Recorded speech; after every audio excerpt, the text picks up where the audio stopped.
When I was 18, my mother looked across an attorney's table at me and said, "Let me hold it for you, baby." The "it" was $220,000, my personal injury settlement, the check that was supposed to be the foundation of my adult life. I trusted her. I signed where they pointed. The money was gone in 8 months. Dismantled in 2 months. Quick thing before I take you through the rest. If anyone has ever asked you to trust them with something that was yours and then use that trust as the whole mechanism of the taking, subscribe so the next story finds you, and tell me in the comments how old you were and what you were made to feel about yourself for having trusted. Put it down there. I read every one. I think the ages will break your heart. 7 years after the money was gone, my mother got a phone call from a bank. About an account in her name, the caller said. Her hand started shaking, my cousin told me later, because she thought she'd finally found what she'd been looking for. She hadn't. That's the story. Here's all of it.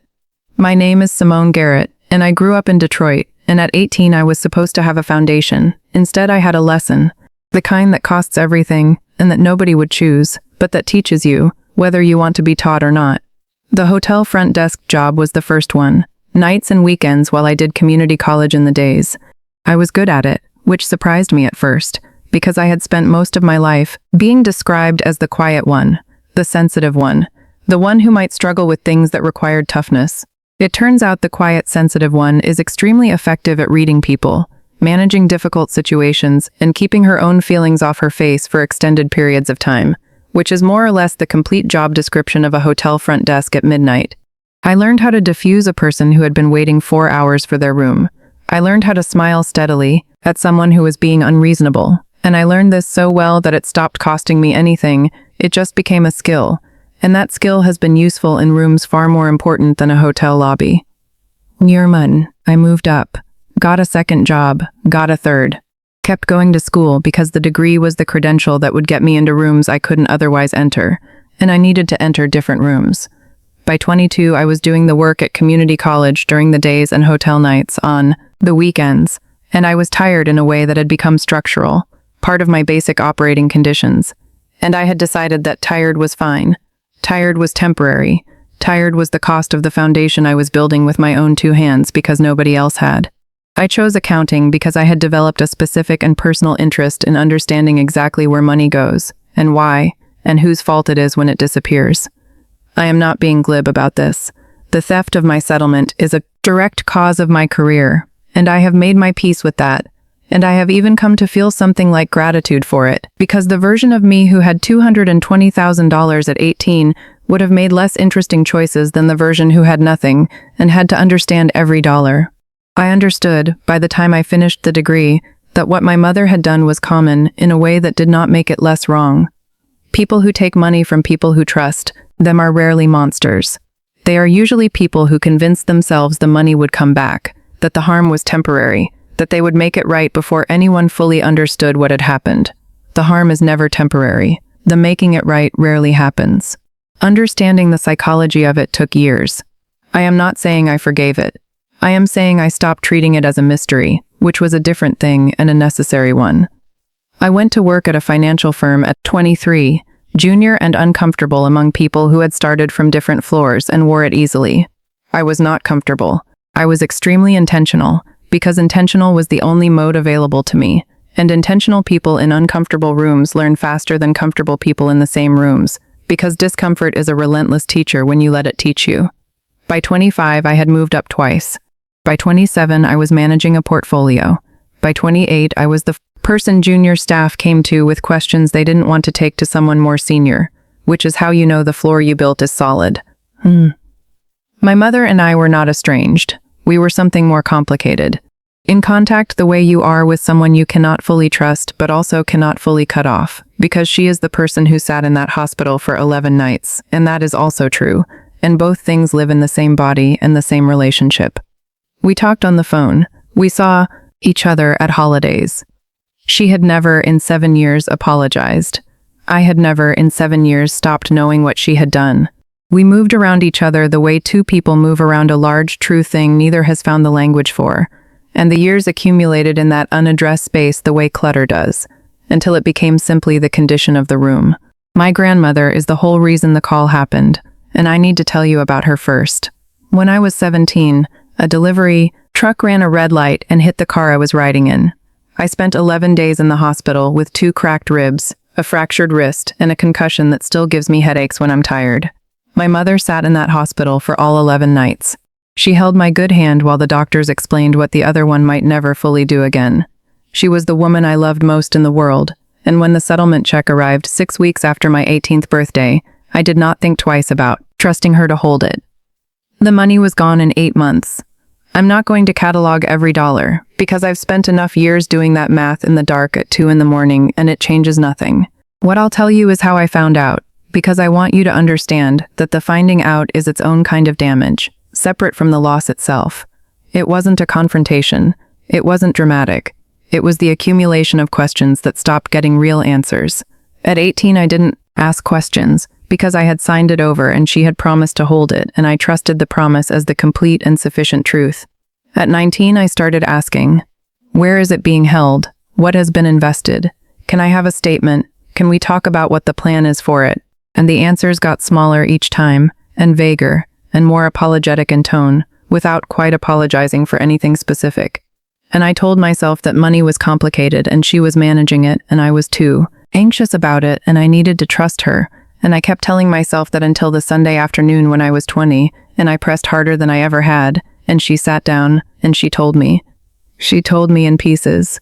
A decision here, a circumstance there, and I sat across from her, and I did the thing I had trained myself to do, which was to not react on my face while I processed something. I added up the pieces as she offered them. I filled in the gaps she was leaving, and before she finished I had a number that was close enough to the whole thing that I understood we were at the end of the conversation. I said okay. I said I understood. I said nothing cruel, because cruelty was not going to bring the money back, and it was not going to give me my grandmother's choice back, and it was not going to change the shape of what I now had to do, which was to go home and sit in my apartment and look at the wall and understand, at 20 years old, that the money was entirely gone and I was going to build everything I would ever have from a starting place that contained exactly nothing. That understanding, which felt at the time like the worst thing that had ever happened to me, turned out to be a different kind of foundation than the settlement would have been. When you know that there is nothing coming, when you have received the specific and final information that there is no fund, no parent catching you if you fall, no resource between you and the difficulty of the world, except what you generate yourself, you build differently than you would have if you'd always had the cushion.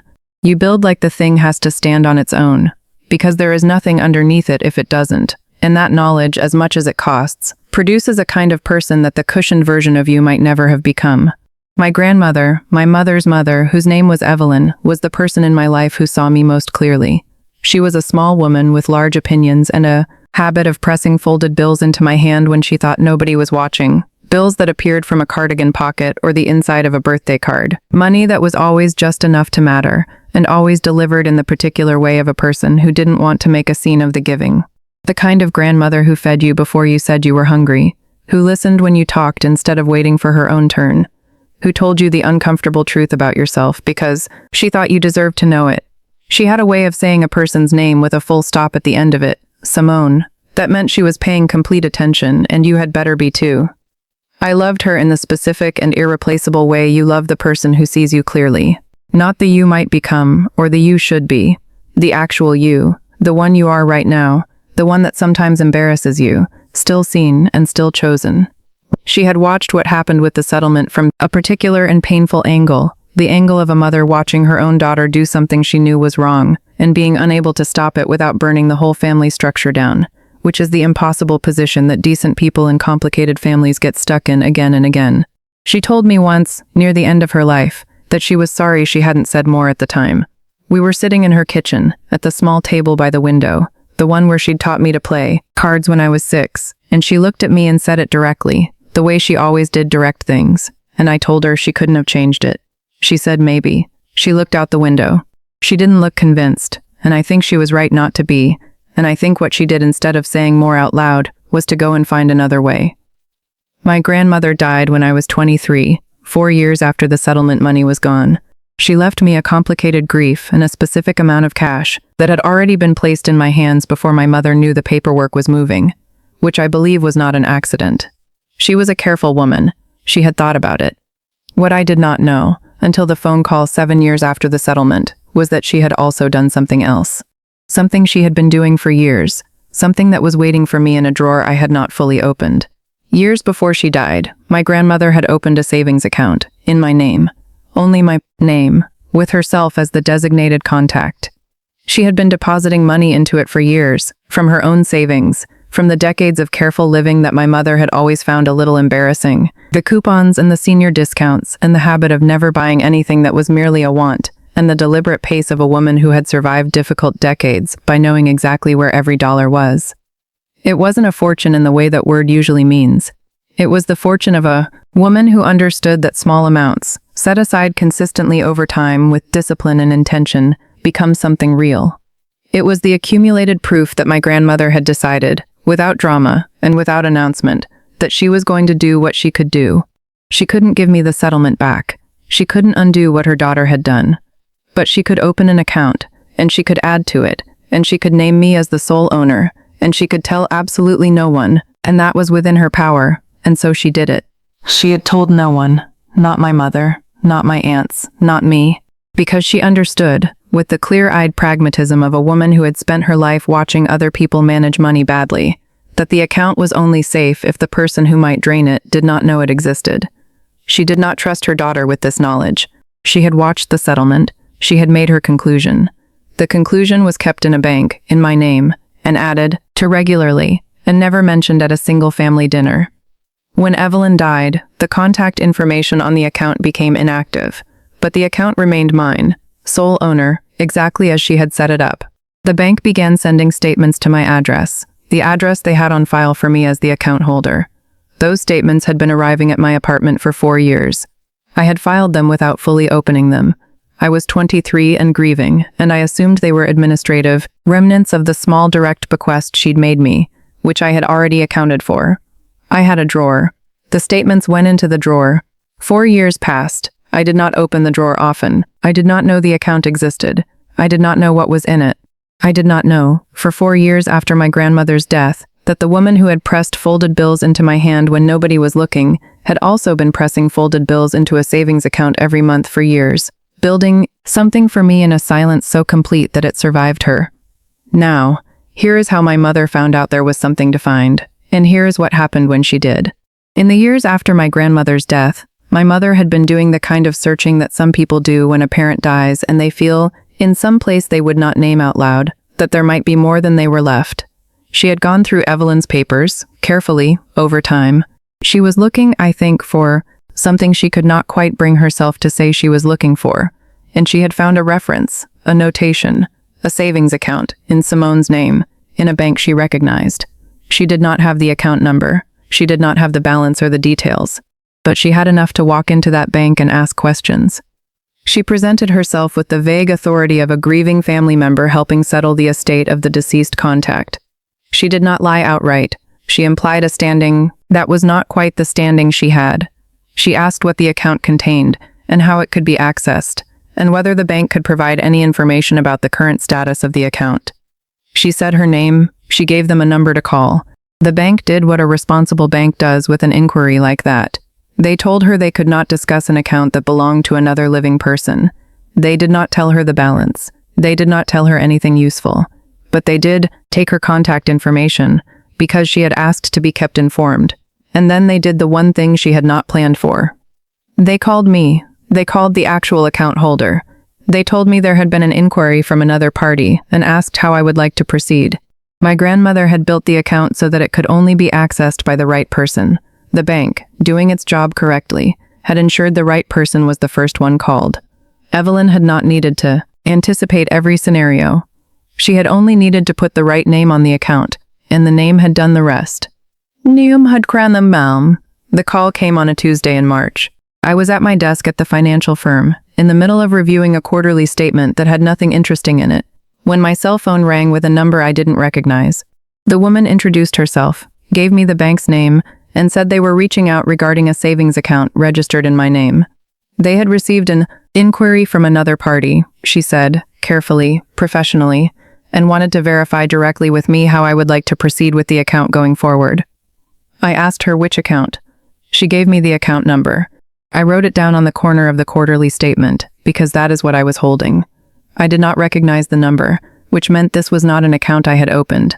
I sat with that for a moment, and then I asked her who the contact name was on the account, and she told me it was my grandmother's name, and everything else landed at once. Because I was the account holder and had every right to know, she then gave me the balance. I have been working in finance for several years. I know how to hear a number without moving. I sat at my desk in an open office where 12 other people were having ordinary Tuesday mornings, and I listened to the balance, and I kept my face the way I keep my face, and I said, "Thank you. I'll be in touch." And I ended the call, and I sat. I sat for a few minutes looking at the quarterly statement with my grandmother's account number written in the corner of it. I thought about the drawer where the statements had been going for 4 years. I thought about the cardigan pockets. I thought about the small table by the kitchen window, and the card games, and the folded bills, always between the two of us, always passed in the specific way of a person who wanted the giving to exist only between giver and receiver. I thought about what compound interest does when it is left alone for years by a person who believed, quietly and consistently, that the most protected love is the undisclosed kind. The balance was not the $220,000 that had been signed away at 18. It was something else. Something that had been building for me in a drawer I had not opened, while I was building something for myself. Something that was mine, entirely and legally and documentedly mine, in the way that the settlement had also once been mine, with one difference, which was that this time the only name on it was the right one. Then I called my mother. She picked up on the second ring, which meant she was waiting, which meant she had already received her own version of the call. "Simone," she said, and the way she said my name told me she already knew. There was something in it that I can only describe as the voice of a person who had been hoping for something and had just understood that the hoping was over. "The bank called me," I said. A pause. "They called me too. They said they couldn't give me any information because the account is in your name." Another pause. And then the thing she said next, which I will remember longer than almost anything else in my life. "I didn't know she'd done that, Simone. I want you to know I didn't know." I believed her. That was the strange thing. I believed her completely, because the one thing I knew about my mother and money was that if she had known that account existed, it would not have existed anymore. And the fact that it did exist, intact, for 4 years after my grandmother died, was the cleanest possible proof that Evelyn had succeeded in keeping it hidden. "I know you didn't know," I said. "Baby," she said. And I had not heard her say my name like that since I was 17, in the hospital, before all of this. It had weight in it, 7 years of weight. "I am so sorry. I am so sorry for all of it. Wiv." She was crying. Not the kind that arrives as a tool, the real kind that comes from somewhere predating strategy, when the thing you've been outrunning finally catches up and there's nowhere to go. 7 years of the subject existing as the large unnamed thing between us, and it took her own mother's secret account, money Evelyn had hidden specifically because she'd looked at her own daughter and decided she couldn't trust her, to break the wall finally down. I let her cry for a moment, not to be cruel, because some things deserve to be felt all the way through before anyone tries to move past them, and this was one of them. This moment of a woman discovering that the person she had underestimated had been watched, all along, by the person who knew her best, and protected from her, and that the protection had held and kept holding, and was still holding now. I did not say it's okay, because it wasn't, because I am an accountant, and I was done with lies that moved in the direction of money, which includes the lie of pretending that a wrong thing is fine when it is not fine, and has not been fine for 7 years. What I said was, "I know." I meant, I know you didn't know about the account. I know Grandma was 3 steps ahead of everyone in this situation. I know that this phone call is going to be the beginning of a long and uncomfortable reckoning. And I know that what happens next depends entirely on whether you can tell the truth about what happened, to me and to yourself, because I am not interested in having a relationship built on the same avoidance that has been the condition of this relationship for the past 7 years. I meant all of those things, in 2 words. I think she understood. And then I said the thing I had rehearsed in 100 different versions across sleepless nights and thrown away each time, because the real version turned out to be simpler than any of the rehearsals. "Mom, Grandma didn't tell you about that account because she concluded her hands were safer around my money than yours were. She watched what happened with the settlement. She loved you. She still made that conclusion, and she was right to. I need you to hear that, not to hurt you with it, but because I think you've been carrying, for 7 years, a story where what happened was a mistake made under pressure, and it wasn't. It was a series of choices, made with money that was mine, and the woman who knew you better than anyone in the world looked at those choices and made a different one, quietly, for years, to protect me. She was completely right. The silence had a particular quality, a person sitting with something true they haven't been willing to sit with until now. She was right, my mother said finally, quietly, as a fact she was accepting. She was right about me. That was the beginning of a different conversation, one that has been happening in pieces for the 2 years since. Long and slow and real, in a way our previous relationship had never been. My mother started seeing a therapist a month after the call. She has said things that cost her, specific things about what she knew, and when she knew it, and what she told herself to make it livable. She said once, on one of these calls, that she had never thought of the settlement money as mine. Not really. Not in a way that put weight on the word mine. She had thought of it as money that had come into the family, and the family would use it, and I would benefit from the family's well-being. And somehow, in this logic, she had been the one who was holding it rather than taking it. I listened to that. I sat with it a long time.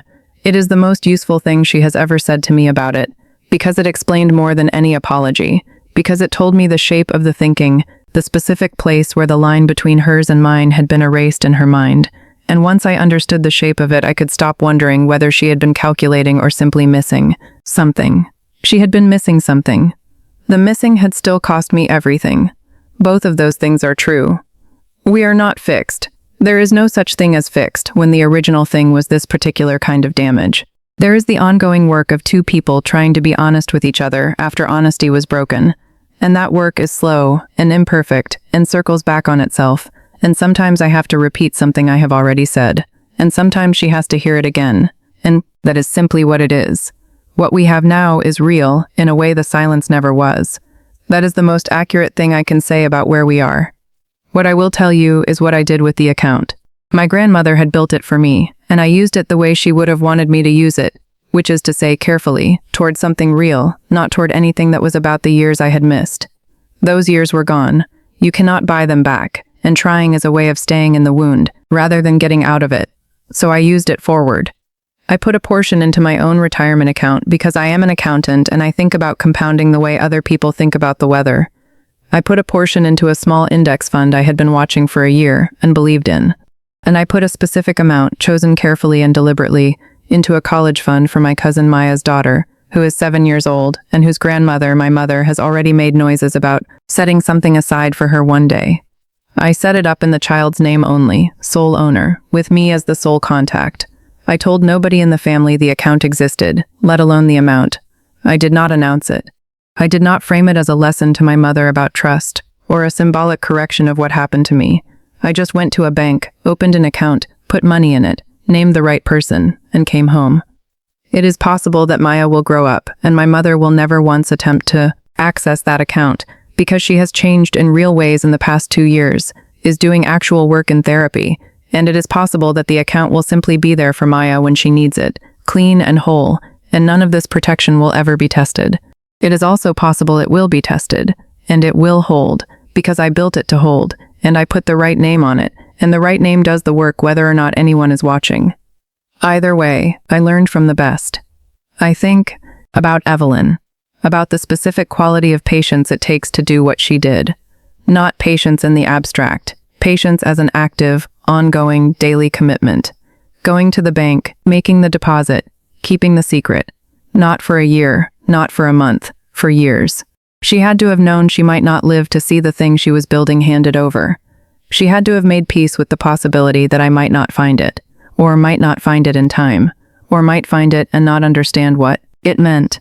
And she did it anyway, on whatever schedule she could manage, in whatever amounts she had, because she believed the attempt was worth making even without a guarantee of the outcome. That is the kind of faith that has nothing to prove, and nothing to announce, and nothing to get credit for. It is the purest kind of love I have ever seen expressed, and I have spent 2 years trying to be worthy of it. So here is what I want you to carry from all of this, because this story is not only mine. When someone asks you to trust them with something that belongs to you, and you love them, and they are your mother, and you are 18 and in a hospital, recovering from a broken wrist and 2 cracked ribs and a concussion, and you sign where they tell you to sign because what else would you do? And then the thing is gone. That is not a failure of your judgment. You were 18. You were in a hospital bed 11 days earlier. You loved her. Trust is the correct default setting for a child toward a parent, and when the parent uses that trust as the mechanism of the taking, the wrongness lives entirely with them, not with the child who trusted correctly. Whatever story you have been telling yourself at 2 in the morning about your own naivety, about your own stupidity for having believed a person who was supposed to be in your corner, put it down. It was never yours to carry. You were not wrong to trust. They were wrong to use it. And here is the other thing. The one Evelyn understood so completely that she built it into the way she moved through the world in the last years of her life. The best protection for what is yours is for the people who might take it to simply not know it exists. She did not confront my mother. She did not extract a promise or issue a warning or make her face what she had done with the settlement. She went to a bank. She opened an account. She named me on it. She made deposits. She told no one. She trusted the paperwork because the paperwork would be there whether she was or not. And the paperwork held. It held through 7 years of her not knowing, and 4 years after Evelyn died, and 2 years of my mother looking for it. And when the call finally came, it came to me. Trust the paperwork. Put the right name on the account. The right name is the person the money belongs to. Not the name of the person who is good with money, or the person who is managing the situation, or the person who says they will hold it safely. The name of the person it is actually for. And if someone has already taken what was yours, understand that this is not the end of the story. You are still building. You are still here. The story belongs to whoever is still standing in it, and you are still standing. And Evelyn built something for you in silence while she was still alive, and it waited in a drawer until you were ready to open it. I don't know what is waiting in your drawer, but the story is not finished until you say it is. You have not said it yet. Neither have I. I have thought a lot, in the 2 years since the phone call, about what it means that Evelyn never told me, that she built that account and never once said, I am doing this for you, I am protecting you. I see what happened and I am doing something about it. She could have told me. It would have been kind to tell me, when she was dying, that there was something waiting. But she didn't. And I have come to understand that the not telling was part of the protection. If she had told me, I might have mentioned it. If I had mentioned it, my mother might have heard. If my mother had heard, the account might not have survived. Evelyn understood the whole system. She protected me from the one vulnerable point in the protection itself, which was me. She made herself the only one who knew, and she kept knowing it until she died, and the knowing went with her, and the account stayed, and the account was there. She was not able to give me back what was taken. Nobody can give that back. But she built something forward from the damage, quietly, for years, without asking me to carry the weight of it, or the gratitude of it, or even the knowledge of it. She just built. And that is the most specific and precise kind of love I have ever been shown, and I will carry it for the rest of my life and put some version of it into Maya's account and anyone else I can reach, because love expressed as a bank account in the right name, in silence, for years, is not a small thing. It is the whole thing. If this story reached something in you tonight, subscribe so the next story finds you, because every week I tell another one about someone who got taken from and built something anyway, and I'd hate for the next one to miss you. And before you go down to the comments and do 2 things. First, tell me about the person in your life who was quietly building something for you, protecting something for you, without ever making a speech about it. You're Evelyn. Name them.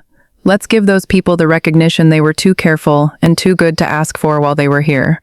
And second, if you are 18, or you know someone who is 18, or you are the parent of someone who will one day be 18 and receive a large sum of money, listen to me carefully. Put the name on the account, the right name, the name of the person the money belongs to. Trust the paperwork, not the people, and the paperwork will hold when everything else fails. That is the whole thing. That is what Evelyn knew. I'll be down there reading every single one,